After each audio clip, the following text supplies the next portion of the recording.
الله الرحمن الرحيم الحمد لله رب العالمين والعاقبة للمتقين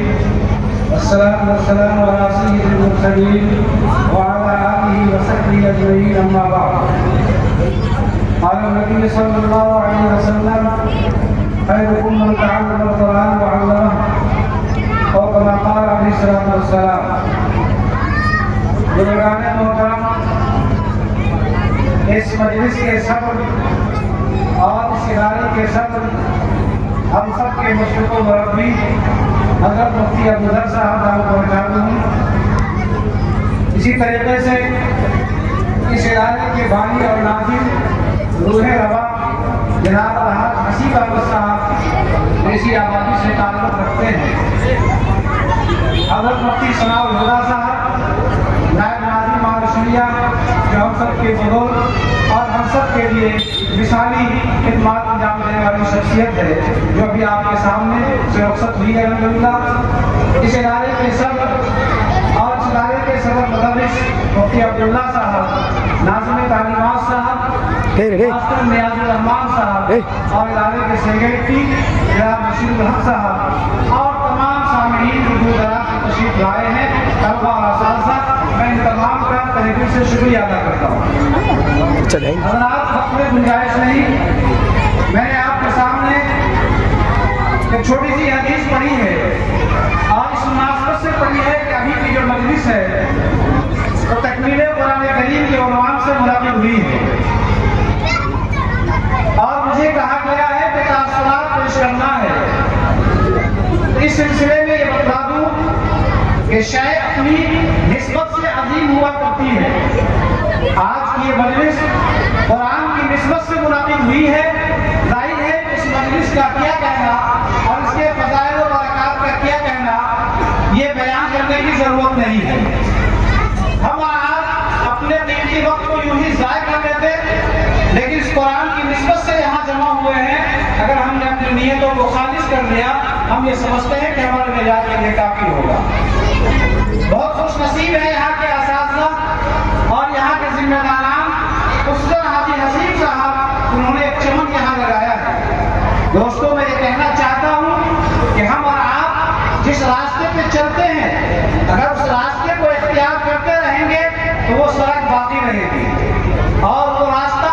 جس پر ہم چلنا چھوڑ دیں گے تو وہ راستہ بند ہو جائے گا. چاہے وہ سرکاری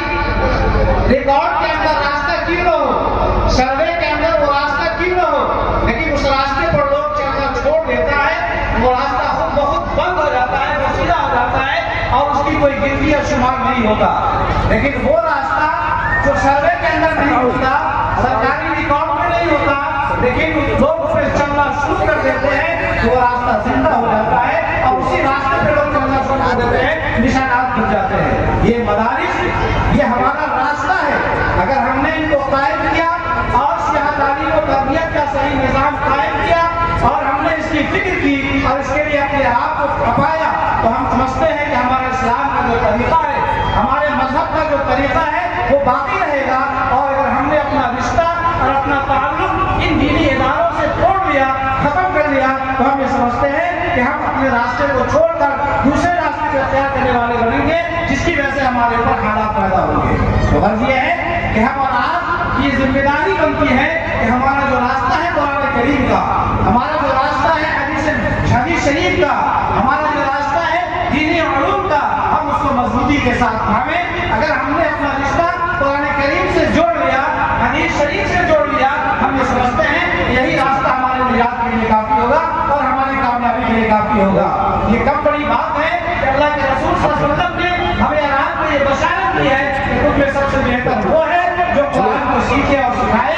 الحمدللہ یہ کام یہاں بھی ہو رہا ہے اور جہاں بھی دینی مدارس قائم ہیں وہاں یہ کام ہو رہا ہے. ہم اپنے بچوں کو یہ بتا دینا چاہتے ہیں کہ آپ مایوس نہ ہو، آپ احساس کمزوری کا شکار نہ ہو. آپ کا مقام رتبہ دنیا کے اعتبار سے بڑھا ہوا ہے، آخرت کے اعتبار سے بڑھا ہوا ہے. آپ وہ ہے کہ اگر آپ نے قرآن کو اپنے سینے میں محفوظ کر لیا ہے اور اس پر اپنے آپ کو باقی رکھا، یہ آپ کی نجات کا بھی ذریعہ ہوگا، آپ کے والدین کے لیے یہ تاج کا ذریعہ ہوگا اور آپ کے اساتذہ جنہوں نے آپ کو تعلیم و تربیت سے آراستہ کیا، ان کے مقام کا کیا کہنا ہے؟ اس لیے مایوس نہ ہو، یہ اعزاز اور یہ ڈگری اور یہ تحفہ دنیا کے کسی علم حاصل کرنے والے کو نہیں ملا ہے کہ وہ کسی کی سفارش کرے گا یا اس کی مغفرت کا اعلان ہوگا، ایسا تحفہ کسی کو نہیں دیا گیا ہے۔ تو احساس کمتری سے نکلیے اور اپنے آپ کو خوش ہوئیے اور اپنے آپ کو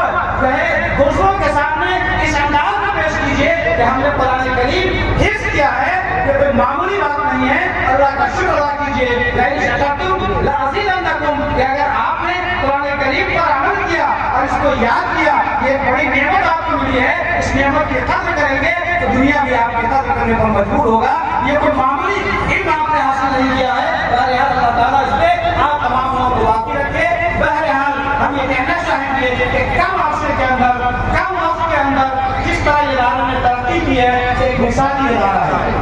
یہ دراصل حاجی عزیز صاحب کے خلوص کی برکت ہے کہ انہوں نے اس ادارے کو اپنے خلوص سے قائم کیا اور اسی نہج پر لے کے چل رہے ہیں۔ یہ اسی خلوص کا نتیجہ ہے کہ 2018 میں کیا تعلیم کا آغاز ہوا اور پہلے سال 2022 کے اندر تقریباً 4 بچوں نے حفظ کیا، پھر 2023 کے اندر 11 بچوں نے مکمل کیا اور ابھی 2024 یہ تیسرا سال رہا ہے، 21 بچوں نے حفظ کیا۔ یہ کوئی معمولی بات نہیں ہے۔ ہم اور آپ اپنے ایک بچے کو گھر کے اندر تعلیم دیتے ہیں تو کتنے پریشان رہتے ہیں اس کے انتظام کے لیے۔ حاجی صاحب اپنی کوشش اور اپنی پوری ٹیم کے ساتھ، اس محنت کے ساتھ اس چمن کو سجانے کی کوشش کر رہے ہیں، اتنے کم وقتوں میں سارے نظام کو لے کے چل کر، اور پھر یہ کوشش ہو رہی ہے کہ ہم جہاں لڑکوں کی تعلیم کا انتظام کر رہے ہیں اور انہوں نے اپنا جوش اور جذبہ دکھلایا کہ لڑکے رہیں گے تو وہ سڑک باقی رہے گی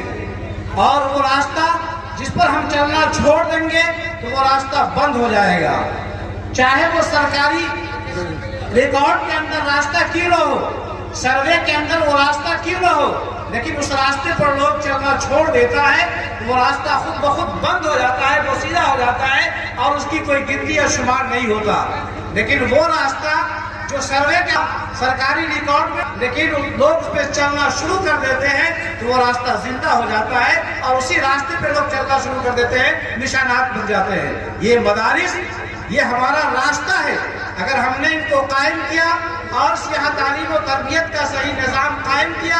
اور ہم نے اس کی فکر کی اور اس کے لیے اپنے آپ کو کھپایا تو ہم سمجھتے ہیں کہ ہمارا اسلام کا جو طریقہ ہے، ہمارے مذہب کا جو طریقہ ہے وہ باقی رہے گا۔ اور اگر ہم نے اپنا رشتہ اور اپنا تعلق ان دینی اداروں سے توڑ لیا، ختم کر لیا، تو ہم یہ سمجھتے ہیں کہ ہم اپنے راستے کو چھوڑ کر دوسرے راستے کو اختیار کرنے والے بنیں گے، جس کی وجہ سے ہمارے اوپر حالات پیدا ہوں گے۔ تو غرض یہ ہے کہ ہم اور آپ کی ذمہ داری بنتی ہے کہ ہمارا جو راستہ ہے قرآن کریم کا، ہمارا جو راستہ ہے حدیث شریف کا، ہمارا جو راستہ ہے دینی علوم کا، ہم اس کو مضبوطی کے ساتھ تھامیں۔ اگر ہم نے اپنا رشتہ قرآن کریم سے جوڑ لیا، حدیث شریف سے جوڑ لیا، ہم یہ سمجھتے ہیں کہ یہی راستہ ہمارے نجات کے لیے کافی ہوگا اور ہماری کامیابی کے لیے کافی ہوگا۔ یہ کم بڑی بات ہے کہ اللہ کے رسول صلی اللہ علیہ وسلم نے ہمیں اور آپ کو یہ بشارت دی ہے کہ تم میں سب سے بہتر وہ ہے جو قرآن کو سیکھے اور سکھائے۔ الحمدللہ یہ کام یہاں بھی ہو رہا ہے اور جہاں بھی دینی مدارس قائم ہیں وہاں یہ کام ہو رہا ہے۔ ہم اپنے بچوں کو